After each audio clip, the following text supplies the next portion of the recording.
Ветеранам Великой Отечественной войны вручили юбилейные медали в честь 70-летия Победы. Памятные подарки героям преподнесли сотрудники администрации города и юные армейцы. Среди обладателей наград как фронтовики, участвующие в кровопролитных боях, так и тыловики, помогающие Красной Армии изнутри. Дай Бог, чтобы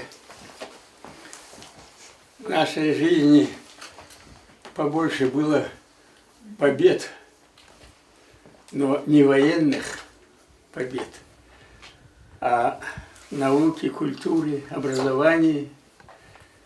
И самое главное, побед в борьбе с болезнями. В годы войны Майырбек Османович Царикаев был еще подростком. Во время наступления фашистской армии он, будучи работником колхоза, рыл окопы и строил другие военные сооружения. День Победы он прекрасно помнит и сейчас. Это было раннее утро. Позвонил наш верхний сосед о том, что Осман Давидович, отец мой покойный, победа. Победа.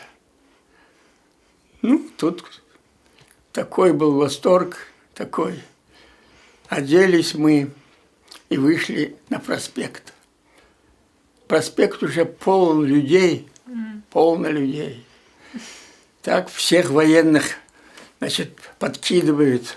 А Анне Семеновне Кубаревой уже 93. Когда кровавая война пришла в Ленинград, она была студенткой второго курса Института кинематографии. В 1942-м дорогой жизни ее эвакуировали в Осетию, а уже отсюда призвали на фронт. Победу Анна Семеновна встретила в Польше. В мирное время работала учителем. 30 лет преподавала английский язык. Воспитала не одно поколение. От имени президента России, от имени президента нашего главы республики, от главы города, от нас лично. Мы хотим вас поздравить с приближающимся праздником, Днем Победы, 70-летием. И вручить вам юбилейную медаль. Я вас поздравляю, поздравляю вас. Эти люди обладают особой энергетикой. Будто светясь изнутри, они вдохновляют окружающих. Они живое доказательство героизма великого народа. И самое меньшее, что может сказать подрастающее поколение в ответ, это слова благодарности. Мы помним, мы гордимся. Динатин Музашвили, Яна Гагиева, Михаил Безуглов, Осетия ТВ.